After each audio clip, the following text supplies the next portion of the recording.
AMD and NVIDIA just recently got a few nice price targets. We also see some negative news about Apple, some bullish news about Google, and some other things we need to cover in the AI stock market. So let's take a closer look in today's episode. I want to thank The Motley Fool for sponsoring this video, and check out fool.com/Jose for the 10 best stocks to buy now. With that link, you get a promotional offer for the subscription service. Now, let's continue with today's episode. All right, so first, let's kind of start off with AMD and NVIDIA. We got some recent price targets. So right now, AMD did finish the day down about 2%, sitting at $135. NVIDIA was down not even 1%, sitting at $158. So NVIDIA is still holding pretty strong. So I saw there were a lot of recent upgrades happening in the semiconductor space. So I decided to jump here into OpenAI really quick. And two main firms have upgraded both AMD and NVIDIA in forms of price target. So first, let's start off with AMD. So AMD today on July 7th, Citi upgraded AMD to 145 from 120. And the main reason, two reasons here. First, they argue that the tariffs haven't really created a slowdown in the consumer cycle, which is great for the steady PC recovery. And secondly, it does seem like they are a little bit more bullish on the MI300, 355 AI accelerator GPUs. So we see 145. Then on July 3rd, we did see Mizuho upgrade the price target to 152 from 135. And the main reason is they believe AMD is still in early innings of its AI ramp and can potentially see the MI300 families, which is including the MI355, start to see rising data center GPU share. And they see about a 10% upside from current levels in forms of the stock price right now. So first, AMD, two excitements. It does seem like the overall excitement is something we have talked about in this channel. It's just the MI300, the MI350. More for me is the MI400, but AI GPUs is expected to be a nice tailwind. The second is that kind of consumer market, which is still very important for AMD. Now, with NVIDIA, we also had those same two analysts, brokerages increase the price target.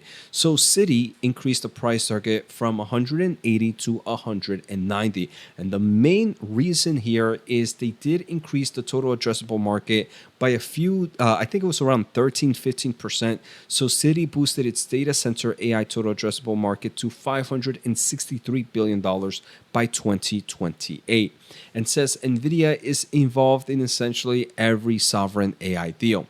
The overall analyst list does believe that NVIDIA can go back to having mid 70% range gross margin. So I agree with all that, and we have seen that the total addressable market here for the AI by 2028 is expected to be north of $500 billion.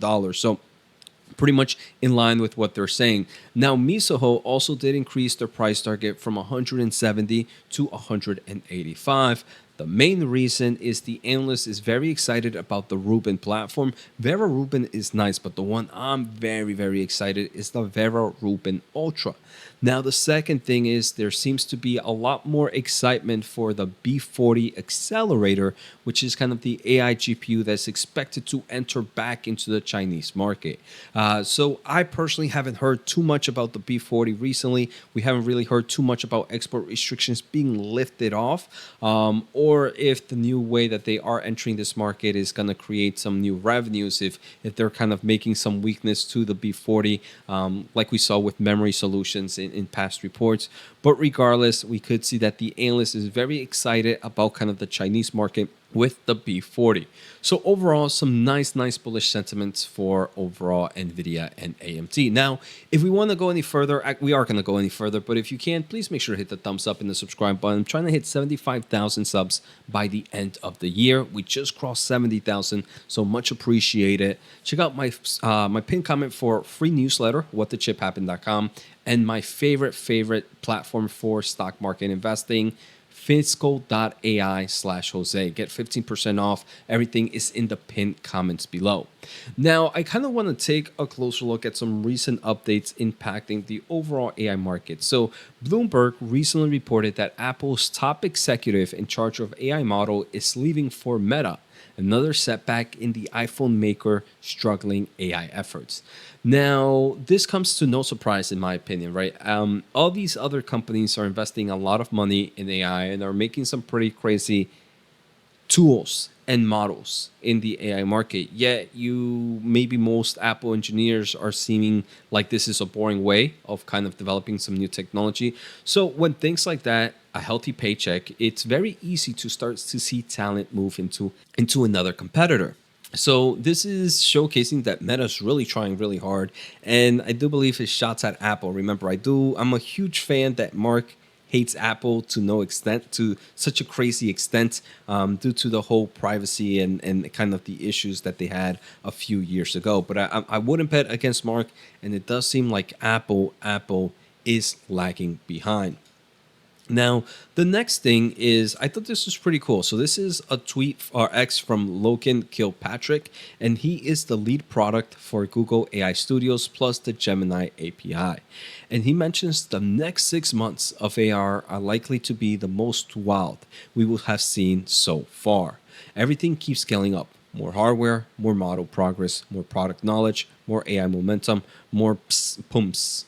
And I think this is true, right? I mean, I think this is true.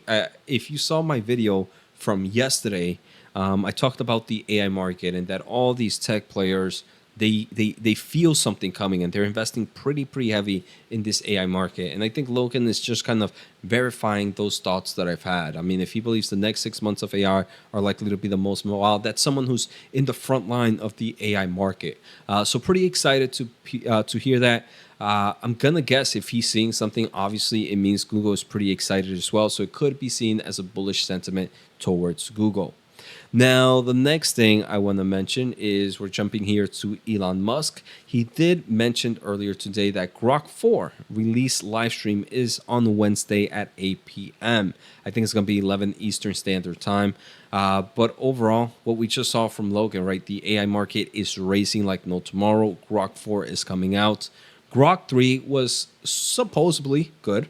And it does seem look super Grok. I didn't actually see this before. I used to say something else, I think, before, just Grok, but now it's super Grok here. So interesting to see. I would love to see what Grok 4 has and how much of a growth it has been from Grok 3. Now, not necessarily large language models, but another form of types of robotic solution, an AI robotic solution is Waymo. So Waymo is doing its road trip, which is kind of like the early testing of Waymo in certain cities, and it's starting here in Philadelphia. So it's not going to be open to the public, but it is going to be here testing. And to me, that just gets me excited, right? Because now we're seeing Waymo entering into more regions. Even if it's just testing. And eventually it tells me that those people in all these crazy cities like Philadelphia, like Miami, like are just going to continue to be exposed with this pretty cool technology. Atlanta that they just recently announced. And it pushes more excitement for this technology to continue to evolve. So I think this is extremely bullish for Waymo as it seems to kind of be entering into other markets and again back into Google here. But overall, it also is pretty exciting for the whole autonomous vehicle market as more and more people are going to start to get pretty exposed to it. Now, the final news I have here is I've done a video on this full. If you want to check out the full video. But CoreWeave is doing an acquisition of Core Scientific. The acquisition is expected to close at the last quarter of this year. And here in the presentation, the main reason is we've talked about it in the past few episodes. The AI market is crazy. It's all about how quickly you can build this AI infrastructure and the demand is out there. So CoreWeave ended up buying Cores, who has a lot of data center capacity and power supporting data centers all over the world. And CoreWeave is already kind of the owner of some of them here in Texas, for example, in Oklahoma, again in Texas. And there are some that are kind of starting or in construction or still need talent. So CoreWeave was like, look, I'm going to buy all this from you regardless. Why don't I just buy you as a company outright? And then I don't have to have that middleman fee. I'm just going to be paying. I don't need to pay that extra gross margins for your business to succeed. So I think it actually was a great move for CoreWeave. The actual deal Logistics is a little bit tricky. I talk about it in my previous episode, but overall, it continues to showcase this AI space is moving at some rapid levels. And yeah, I mean, AI, we've heard everything. So this is just from the last 24, 48 hours. Pretty excited as an AMD and NVIDIA shareholder. Now, maybe some things I would say that right now I'm actually getting a little bit excited. Maybe I might do a form of a deep dive on Navitas in a few and Applied Digital. I think these two stocks have been two popular stocks that wouldn't mind me having as a trend investment or kind of like a short-term investment where I see the growth opportunities behind them, but wouldn't mind doing a little bit of more of a deep dive. So if anyone wants me to do those, let me know in the comments below. Applied Digital and Navitas, maybe that might be my video for tomorrow. So take care, have a good day, and see you all next time.